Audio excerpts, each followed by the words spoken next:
Assalamualaikum warahmatullahi wabarakatuh. Yang terhormat Ibu Fadila Yuning Tias, MPD, sebagai dosen pengampu mata kuliah sosial dan emosional anak. Kali ini saya dan teman-teman saya akan mempresentasikan materi pertama mengenai konsep, teori, dan tahapan perkembangan sosial emosional. Kemudian dilanjutkan pada materi kedua, yaitu konsep diri yang meliputi fisik, tahapan, motivasi individual, dan karakteristik keunikan masing-masing anak yang sudah kami diskusikan. Yang pertama, ada konsep perkembangan sosial merupakan perkembangan tingkah laku pada anak, di mana anak dapat menyesuaikan diri dengan aturan yang berlaku dalam lingkungan masyarakat. Dengan kata lain, perkembangan sosial merupakan proses belajar anak dalam menyesuaikan diri dengan norma, moral, dan tradisi dengan kelompok. Perkembangan sosial anak sangat dipengaruhi oleh proses perlakuan atau bimbingan orang tua terhadap anak dalam mengenalkan berbagai aspek kehidupan sosial atau norma dalam masyarakat. Proses ini biasanya disebut dengan sosialisasi. Perkembangan psikososial dalam hal ini adalah sebuah proses perubahan kemampuan seseorang untuk menyesuaikan diri dengan lingkungan sosial yang lebih luas. Dalam proses perkembangan perkembangan ini, individu diharapkan mengerti orang lain yang berarti mampu menggambarkan ciri-cirinya, mengenali apa yang dipikirkan, dirasakan, dan diinginkan, serta dapat menempatkan diri pada sudut pandang orang lain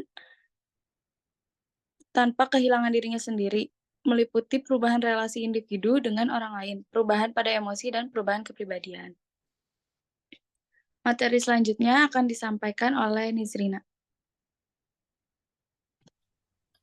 Baik, untuk pembahasan yang kedua yaitu mengenai teori perkembangan sosial menurut Erik Erikson. Erik Erikson ini lahir di Frankfurt, Jerman pada tahun 1902. Ia adalah seorang penganut aliran psikoanalisis dari Sigmund Freud yang kemudian menjadi Neo-Freudian, yaitu psikoanalisa yang didasarkan pada hubungan sosial. Nah, teori yang dicetuskan oleh Erik Erikson ini disebut dengan teori psikososial, di mana ia berpendapat bahwa setiap individu berjuang melakukan pencarian identitas diri dalam tiap tahap kehidupannya. Hal ini dikarenakan identitas merupakan pengertian dan penerimaan baik untuk diri sendiri maupun masyarakat. Menurut Erikson, masyarakat memiliki peranan yang sangat penting dalam perkembangan psikososial seorang individu, di mana peranan ini dimulai dari pola asuh orang tua hingga aturan atau budaya masyarakat. Menurut Erikson ini, masyarakat memiliki peranan yang sangat penting dalam perkembangan sosial seorang individu, di mana dari mulai lingkungan terdekat dulu, seorang orang tua pasti akan memberikan dampak yang besar terhadap perkembangan seorang anak. Jadi dimulai dari pola asuh orang tua harus dibenahi terlebih dahulu. Setelah itu nanti masuk ke dunia luar, yang mana budaya masyarakat ini juga sangat berperan penting dalam pengembangan anak. Lalu yang kedua yaitu teori perkembangan emosional yang dicetuskan oleh Maslow. Next. Maslow lahir di Brooklyn pada tahun 1908 dan meninggal di Rusia pada tahun 1970. Awalnya, Maslow ini mempelajari teori behaviorisme dan melakukan banyak percobaan dalam bidang tersebut. Namun, setelah Pearl Harbor diserang oleh Jepang, ia beralih ke bidang psikologi. Ia merasa bahwa psikologi hanya memandang manusia ini dari sisi negatifnya, sehingga ia berpandangan lain bahwa psikologi ini ia ambil dari sisi positifnya. Maslow berpendapat bahwa manusia tidak hanya harus melawan kesedihan, ketakutan, dan hal negatif lainnya, tetapi manusia juga harus mencari kebahagiaan dan kesejahteraan. Maslow menyatakan bahwa pada dasarnya manusia itu baik, tidak jahat. We are basically good, no evil. Menurut Maslow, seorang individu dapat berhubungan dengan dunia melalui dua cara, yaitu ada the realm atau deficiency, kekurangan, di mana manusia ini bertahan hidup dengan cara berusaha memenuhi seluruh kebutuhan dasarnya. Di mana kebutuhan dasar ini banyak sekali ya. Di antaranya ada makan, tempat tinggal, pakaian, perawatan medis, dan yang lain-lainnya. Nah, setelah kebutuhan dasar itu terpenuhi, maka manusia akan beranjak ke tahap yang selanjutnya, yaitu be realm atau being atau menjadi, di mana manusia ini memiliki motivasi untuk mencari aktualisasi dirinya. Nah, aktualisasi dirinya ini berarti adanya kematangan dan pendewasaan dalam diri dan pengayaan dari keberadaannya.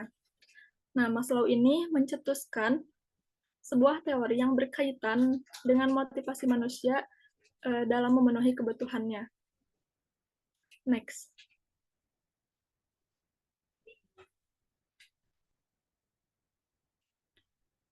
Nah, teori ini disebut dengan hierarki kebutuhan Maslow, yang meliputi yang pertama ada kebutuhan fisiologis, yaitu kebutuhan fisik yang paling dasar seperti rasa lapar, haus, dan lelah. Lalu yang kedua ada kebutuhan akan rasa aman, yaitu kebutuhan akan rasa keselamatan, kestabilan, proteksi, struktur, keteraturan, hukum, batasan, dan bebas dari rasa takut. Yang ketiga ada kebutuhan memiliki dan cinta, yaitu kebutuhan memiliki hubungan yang harmonis dengan orang lain seperti keluarga, pasangan, anak, juga teman. Yang keempat ada kebutuhan rasa percaya diri, yaitu kebutuhan akan perasaan kuat, menguasai sesuatu, kompetensi, dan kemandirian. Juga kebutuhan akan perasaan dihormati oleh orang lain, status, ketenaran, dominasi, dan juga yang lainnya. Dan yang terakhir, ada kebutuhan aktualisasi diri dan meta needs, yaitu kebutuhan untuk mengaktualisasikan diri dengan mengembangkan diri dan melakukan sesuatu yang dikuasai. Contohnya adalah misalnya seorang musisi, yaitu ia seorang musisi pasti menciptakan sebuah lagu, dan seorang pengusaha yang sukses. Nah, kebutuhan aktualisasi diri ini memayungi meta needs, di mana sebagian meta needs ini merupakan kebutuhan dasar yang harus dipenuhi oleh seorang musisi. Sebagai contoh, kebutuhan akan keadilan, keteraturan, kebebasan, melakukan sesuatu dan berpendapat, serta mencari informasi dan membela diri. Nah, kedua teori ini antara Abraham Maslow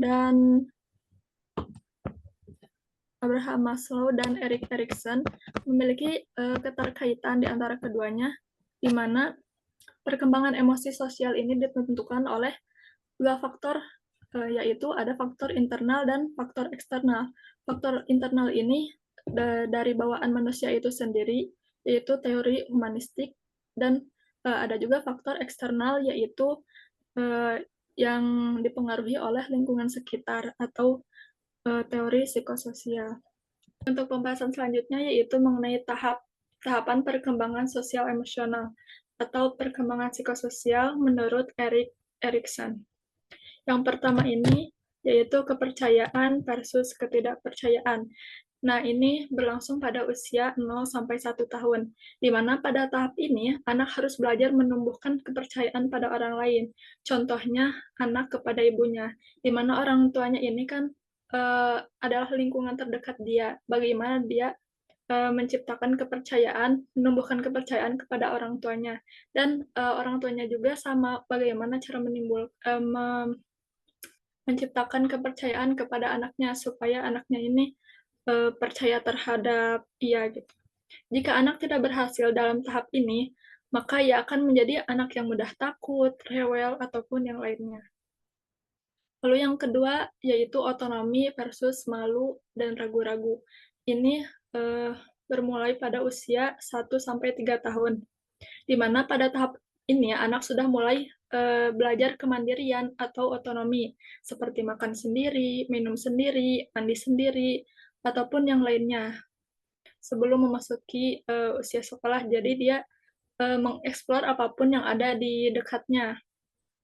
Nah, jika anak tidak berhasil pada tahap ini karena selalu ditegur oleh orang tuanya, maka ia akan menjadi pribadi yang pemalu, selalu ragu-ragu dalam melakukan sesuatu. Nah, pada yang poin ketiga yaitu inisiatif versus rasa bersalah. Ini berlangsung pada usia 3-6 tahun, di mana pada tahap ini anak sudah mulai memiliki gagasan atau ide-ide berupa ide-ide sederhana. Jika anak mengalami kegagalan pada tahap ini, maka ia akan terus merasa bersalah dan tidak mampu menampakkan dirinya sendiri. Nah, usia ini termasuk masa usia dini gitu. Jadi ia sudah mulai mengerti bagaimana caranya melakukan sesuatu dan sudah mempunyai gagasan-gagasan tertentu. Jadi jika anak mengalami kegagalan pada tahap ini, ia akan kecewa terhadap dirinya sendiri gitu. Lalu yang keempat ada kerja keras versus rasa inferior. Ini berlangsung pada usia 6-12 tahun. Pada tahap ini, anak mulai mampu bekerja keras untuk menyelesaikan tugas-tugasnya dengan baik. Nah, ini biasanya usia sudah masuk masa SD gitu ya. Nah, jika pada tahap ini anak tidak berhasil, maka ke depannya anak akan menjadi pribadi yang rendah diri atau minder dan tidak mampu menjadi pemimpin karena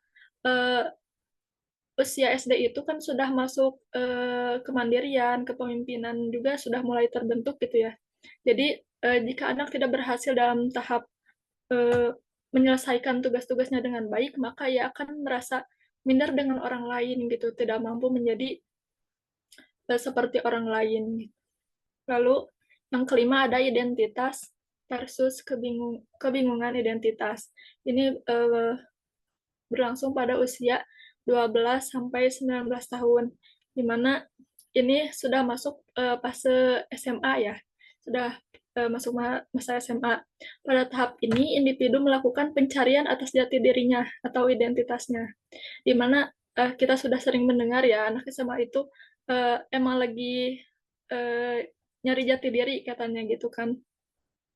Jadi hal apapun akan dia lakukan untuk terus mengeksplor minat bakat dia di mana ataupun dia kesukaannya apa, pasti pasti dia akan mencari jati dirinya ini sebenarnya arahnya kemana sih gitu. Nah, jika dia gagal pada tahap ini, maka ia akan merasa dirinya tidak utuh gitu, dia tidak memiliki tujuan hidup. Biasanya kayak gitu ya anak-anak SMA itu. Lalu yang keenam ada keintiman versus isolasi. Ini usia 20 sampai 25 tahun. Pada tahap ini, individu mulai keintiman psikologis dengan orang lain. Jika ia gagal pada tahap ini, maka ia akan merasa kosong dan terisolasi. Jadi, dia sudah memiliki rasa membutuhkan orang lain. Jadi, biasanya kan ini masuk usia kuliah gitu ya. Jadi sosialnya itu emang lagi dicari-cari gitu sama dia tuh. Nah, jika dia tidak memiliki teman atau apa, dia akan merasa kosong, dia akan merasa gagal, biasanya seperti itu. Lalu yang ketujuh yaitu generativitas versus stagnasi, yaitu pada usia 26 sampai 64 tahun. Di mana pada tahap ini individu memiliki keinginan untuk menciptakan dan mendidik generasi selanjutnya. Nah, ini sudah masuk ke tahap-tahap usia matang, udah masa mapan biasanya disebutnya tuh. Jadi sudah biasanya sudah berkeluarga. Jadi tahap ini itu dia sudah memiliki keinginan untuk menciptakan dan mendidik generasi selanjutnya, yaitu ya anaknya ataupun orang lain gitu. Jadi dia sudah menemukan jati dirinya, sudah menemukan keahliannya di mana. Jadi dia berkeinginan untuk mendidik generasi selanjutnya. Jika ia tidak berhasil dalam tahap ini, maka ia akan merasa bosan dan tidak berkembang. Ya, contohnya, jika ada orang yang pengangguran pada usia segitu kan, dia berarti beda sama orang lain gitu. Berarti dia sudah ketinggalan. Jadi, jika tidak berhasilnya, maka dia akan memiliki rasa bosan gitu. Dan yang terakhir ada integritas versus keputusan. Dan ini usia 65 tahun ke atas, sudah masuk ke lansia gitu. Pada tahap ini, individu akan menelaah kembali apa saja yang sudah ia lakukan dan ia capai dalam hidupnya. Jika ia berhasil dalam tahap ini, maka ia akan mencapai integritas, yaitu penerimaan akan kekurangan diri sendiri, sejarah kehidupan, dan memiliki kebijakan. Nah, sebaliknya, jika ia gagal, maka ia akan merasa menyesal atas apa yang telah terjadi dalam hidupnya. Mungkin hanya itu yang dapat saya sampaikan. Saya kembalikan ke moderator. Terima kasih untuk Nisrina, dan materi selanjutnya akan disampaikan oleh Siti Aisyah Khadijah. Baik, terima kasih kepada moderator yang telah mempersilahkan. Sebelumnya mohon maaf bila ada salah penyebutan dalam istilah ya teman-teman. Jadi fisik menurut prinsip Cepolo-Chodal, urutan kematangan dan pertumbuhan fisik dimulai dari daerah kepala sampai pada daerah selang ekor. Nah, maksud dari prinsip ini tuh bahwasanya tumbuh berkembang fisik anak itu dimulai dari kepala hingga seluruh tubuh. Jadi secara bertahap dan tidak acak. Nah, tubuh tuh secara progresif berubah antara masa bayi hingga dewasa. Entah dari tinggi badan, berat badan, dan lain sebagainya. Prinsip ini pun sangat berlaku pada awal masa kehidupan. Maksudnya adalah 2 tahun pertama umur bayi gitu.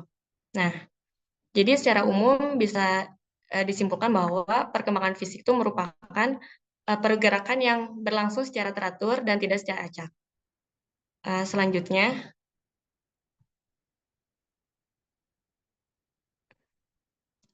Selanjutnya adalah perkembangan bayi.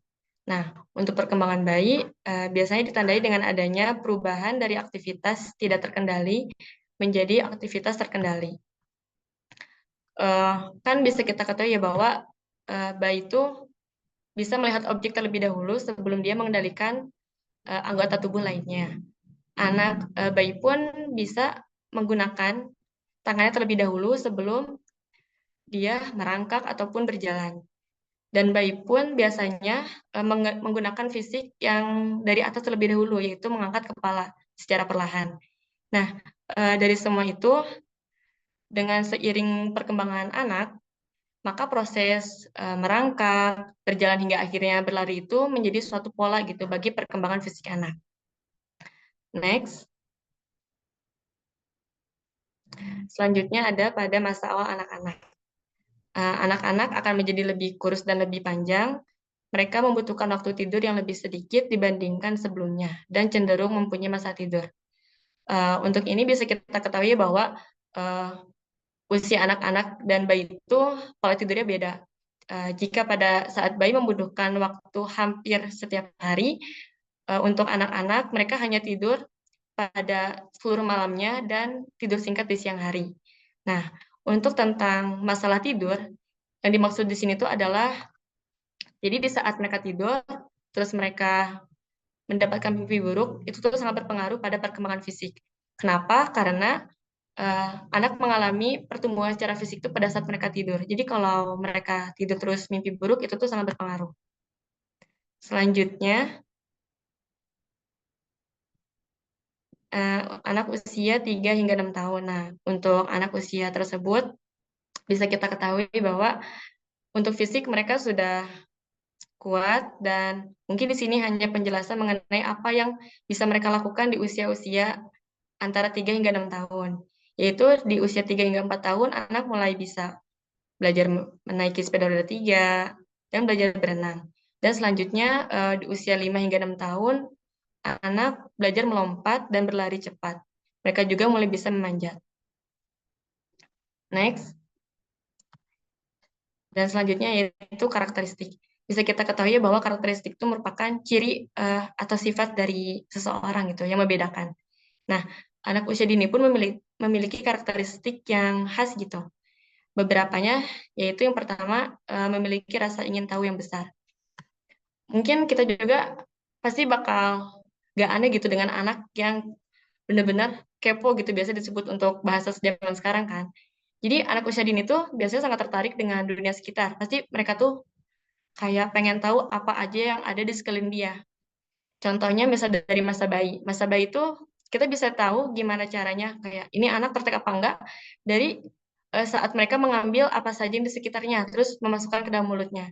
Nah, itu tuh tandanya bahwa anak itu tuh tertarik dengan sesuatu yang ada di sekitarnya. Nah, untuk pada masa anak-anak, biasanya anak-anak tuh suka membuka pasang segala sesuatu untuk memenuhi rasa ingin tahunya. Makanya kalau di apa lembaga mungkin suka ada banyak puzzle kan sama balok-balok. Mereka pasti bakal penasaran dan biasanya mereka kan suka dicopot-copotin gitu sih mainan-mainannya tuh nanti dipasang lagi. Nah, itu tuh untuk memenuhi rasa ingin tahu mereka. Dan yang terakhir yang sangat spesifik yang kita tahu, biasanya anak kecil tuh suka banyak tanya kan. Nah, biasanya di usia-usia anak usia dini tuh mereka kalau emang udah fasih dalam berbicara ataupun bertutur kata, pasti bakal nanya-nanya kayak, "Ibu itu apa? Ini apa?" Nah, karena anak-anak tuh kan sangat pengingat yang kuat. Jadi di saat bertanya pun kita nggak boleh sembarangan menjawab gitu. Jadi kita pun harus memberi jawaban yang bijak dan yang tentunya yang baik agar nanti ke depannya pun anak nggak asal berbicara. Karena kan biasanya anak-anak kalau udah kita kasih tahu nanti mereka ngomong lagi ke temannya, entah ke temannya atau ke orang tua gitu. Apalagi kalau ternyata misalnya jawaban kita nggak baik, nanti kan disangkanya kita yang mendidik yang tidak benar gitu. Padahal nggak gitu. Terus selanjutnya ada suka berfantasi dan berimajinasi. Nah, untuk ini pun kita udah nggak asing kalau anak tuh sering membayangkan hal-hal yang entah apa yang dilihatnya atau emang banyaknya dari khayal-khayal mereka. Jadi biasanya tuh anak sering menceritakan berbagai hal dengan sangat meyakinkan gitu, seolah-olah dia tuh kayak apa yang mengalami sendiri padahal itu tuh cuman imajinasi mereka gitu. Dan itu adalah salah satu dari karakteristik anak yang terhitung sangat kita pahami. Dan selanjutnya ada menunjukkan sikap egosentris. Nah, egosentris itu kan dari dua kata ya. Ego tuh artinya aku dan sentris itu artinya pusat. Jadi maksudnya itu adalah anak usia dini itu pada umumnya hanya memahami sesuatu dari sudut pandangnya sendiri. Jadi mereka kan biasanya suka dibilang egois karena mereka kan belum mikirin kayak posisi di sudut orang lain. Dan untuk tentang sikap egosentris itu mungkin termasuk karakteristik yang sangat umum bagi anak-anak karena emang anak-anak biasanya gitu. Belum memahami orang lain tapi lebih memahami diri sendiri. Nah, karena itu juga eh, mungkin bagi kita sebagai apa ya, pendidik wajib memberi pemahaman pada anak untuk tidak menjadi sesosok yang lebih egois kayak gitu kan biasanya. Selanjutnya yaitu memiliki rentan daya konsentrasi. Nah, untuk ini yang umum kita dapat pahami ketika anak diberikan sesuatu hal, biasanya anak pasti bakal cepat bosan gitu. Misalkan nih, satu anak dikasih apa ya, mainan. Pasti anak nggak bakal eh, berlangsung secara lama gitu. Nanti anak bakal gampang tertarik dengan yang lain. Itu yang dimaksud memiliki rentan daya konsentrasi. Jadi anak-anak tuh kurang dalam fokus. Mereka tuh mungkin biasanya fokusnya kurang lebih hanya 5 menit, nanti sisanya mereka udah gagal fokus lagi. Dan yang terakhir adalah sebagian dari makhluk sosial. Nah, anak usia dini tuh mulai suka bergaul dan bermain dengan teman sebayanya. Jadi di saat mereka bersosialisasi, mereka tuh mulai memahami tentang mengalah atau antri, menunggu giliran saat bermain, dan yang lain sebagainya. Jadi melalui interaksi sosial pun dengan teman sebaya, itu melatih konsep diri bagi anak. Jadi anak yang belajar sosialisasi dan belajar untuk untuk dapat diterima di lingkungannya, kurang lebih seperti itu. Mungkin cukup sekian. Saya kembalikan ke moderator. Terima kasih kepada Siti Aisyah. Materi selanjutnya akan disampaikan oleh Ari Salma.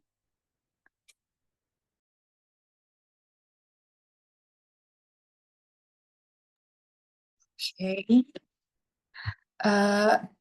Materi selanjutnya adalah motivasi. Motivasi individual Motivasi adalah dorongan atau daya penggerak yang timbul pada diri seseorang untuk melakukan suatu tindakan dengan tujuan tertentu.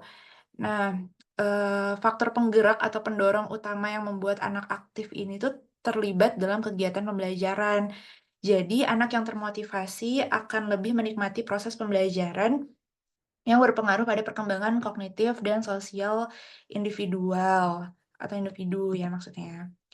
Kemudian ada, terdapat 2 kategori motivasi yang secara signifikan tuh membentuk identitas individu. Yang pertama ada motivasi intrinsik atau dorongan dari dalam, diri untuk, mencapai sesuatu seperti ingin jadi yang terbaik, ingin tahu lebih banyak, atau ingin menjadi pribadi yang lebih baik. Jadi motivasi intrinsik tuh dorongan dari diri. Jadi kalau misalnya si anak ini ingin lebih baik dari kakaknya, atau misalnya lebih ingin tahu sesuatu yang dia suka itu, pasti dia bakal termotivasi untuk mengikuti hal tersebut atau kegiatan tersebut gitu ya. Karena, merasa terhubung secara emosional, motivasi dalam diri ini mendorong individu untuk, secara konsisten melakukan, kegiatan tersebut.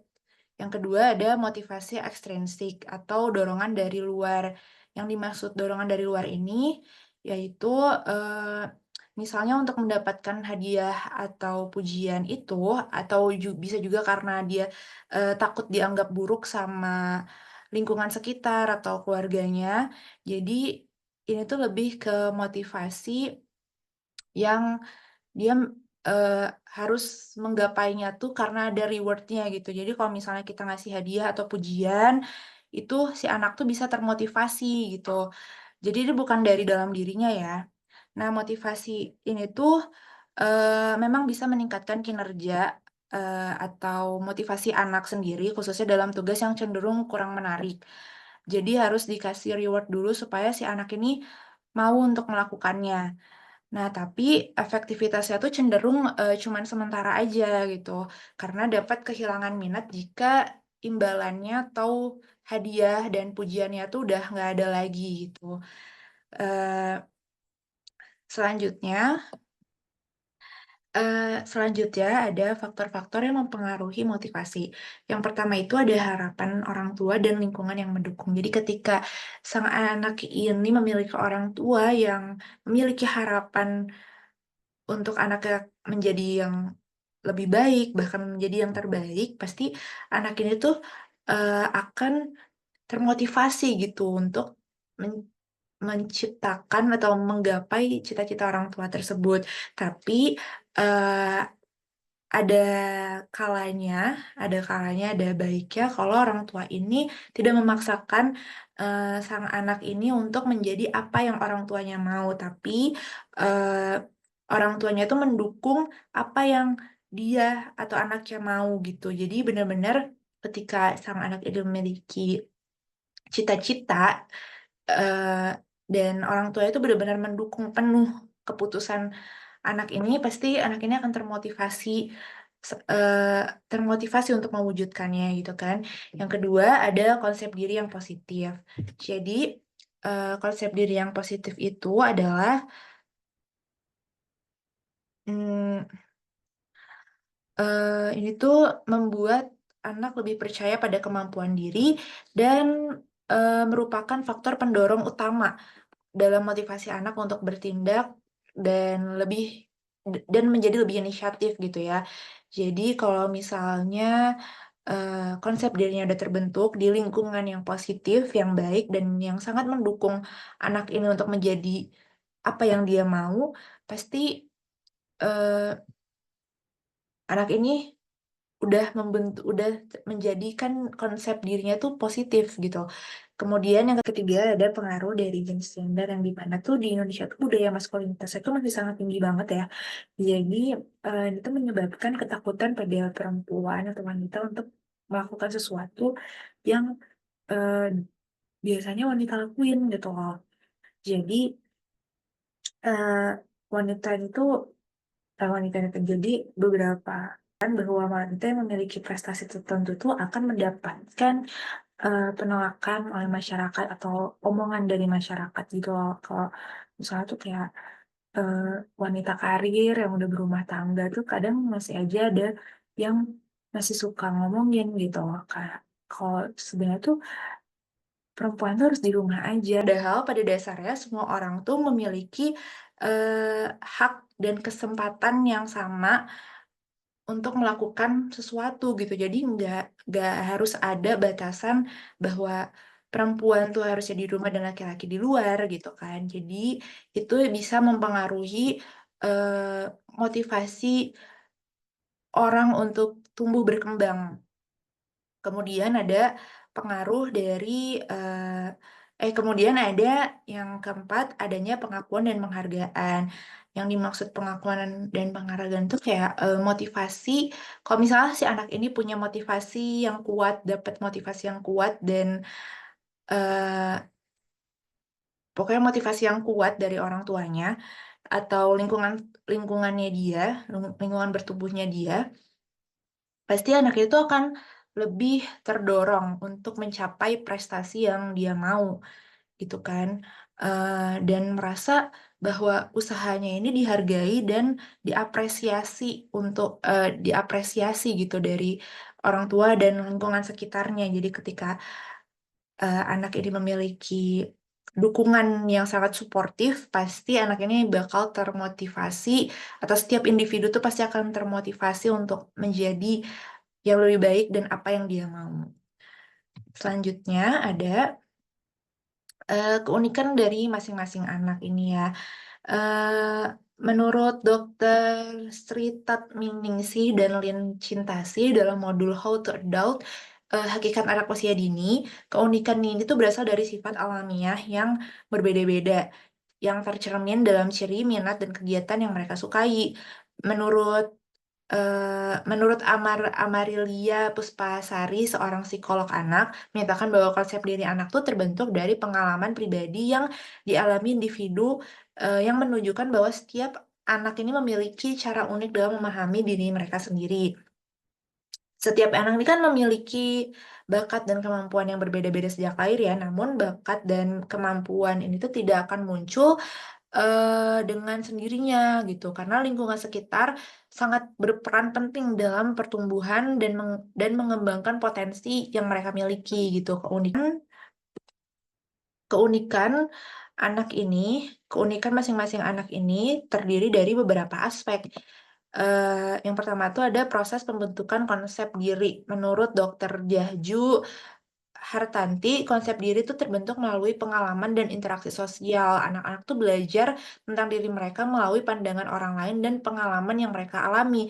Jadi, kalau misalnya bisa dibilang sih, anak ini tuh pengamat orang dewasa dan mereka tuh selalu mengikuti apa yang orang dewasa lakukan kan biasanya. Jadi, eh, jadi anak-anak tuh benar-benar ngikutin orang dewasa gitu karena mereka kan masih belum punya jati diri kan jadi mereka tuh selalu ngikutin gerak-gerik kayak ayahnya atau ibunya dan mereka tuh akan menemukan jati dirinya tuh ketika mereka gak gitu. Oke. Aspek-aspek aspek-aspek. Nah, keunikan masing-masing ini tuh terdiri dari beberapa aspek ya.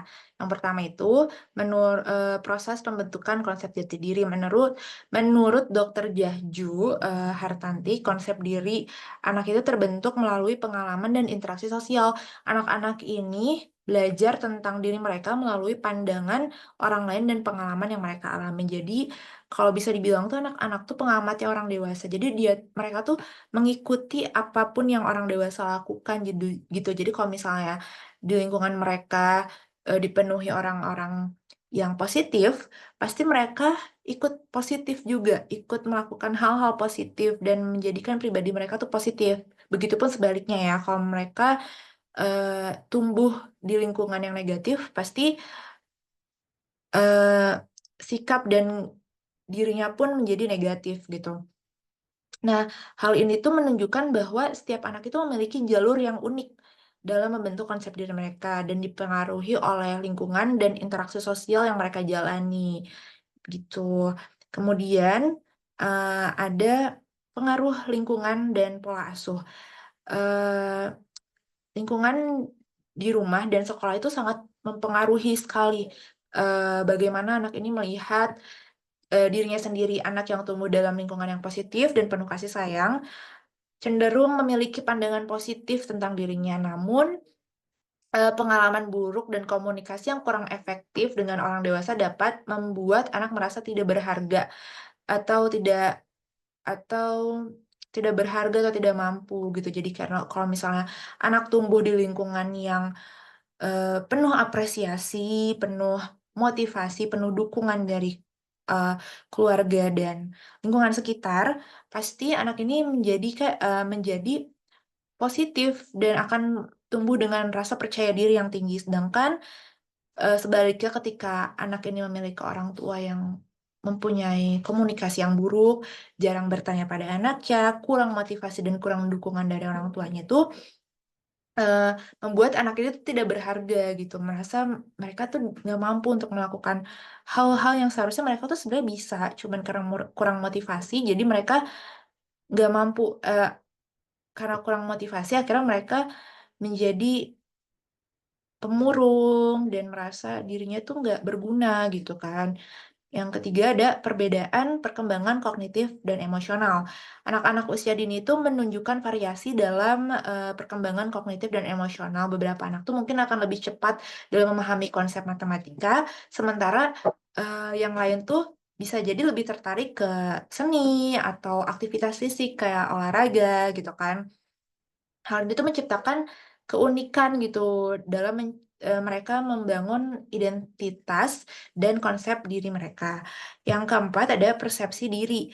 Setiap anak memiliki pandangan yang berbeda-beda tentang dirinya sendiri. Anak yang merasa puas dengan penampilan fisiknya itu pasti mereka merasa lebih percaya diri. Sedangkan ketika anak yang merasa mereka punya kekurangan di dalam dirinya atau fisiknya, pasti mereka akan merasa malu gitu kan, akan merasa malu, kurang percaya diri, bahkan mereka akan menghindari interaksi sosial gitu karena mereka merasa dirinya tuh nggak sama kayak orang lain gitu kan.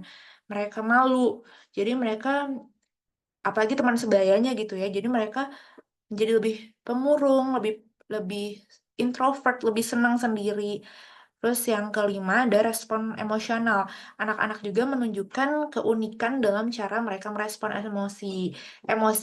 Beberapa anak ini mungkin lebih ekspresif dan terbuka, begitupun ada sebaliknya gitu kan. Jadi kalau misalnya lingkungan di sekitarnya, orang tuanya, kakak adiknya gitu, kakaknya eh, selalu merespon dan mengiyakan setiap ekspresi yang anak ini keluarkan, pasti anak ini akan menjadi lebih periang, lebih pede gitu kan, lebih percaya diri. Sedangkan kalau misalnya sebaliknya anak ini tuh tumbuh di lingkungan atau tumbuh dengan orang tua yang balik lagi komunikasinya kurang, kemudian selalu kayak ekspresi yang mereka keluarkan tuh selalu nggak direspon atau bahkan selalu salah gitu di mata orang tua atau bahkan lingkungannya, pasti anak ini tuh akan menjadi pendiam dan akan memendamnya. Jadi mereka tuh nggak berekspresi, jadi mereka nggak mengeluarkan ekspresi karena pasti bakal dijudge gitu bakal sama orang tuanya atau sama lingkungannya atau kurang respon dari orang tuanya ketika mereka berekspresi gitu kan. Nah, cara mereka mengelola dan mengekspresikan emosi ini tuh menjadi bagian penting dari konsep diri mereka. Jadi, oke, sekian dari saya. Saya kembalikan ke moderator. Terima kasih Ari. Sekian presentasi dari kelompok kami. Mohon maaf jika banyak kesalahan. Assalamualaikum warahmatullahi wabarakatuh. Waalaikumsalam warahmatullahi wabarakatuh.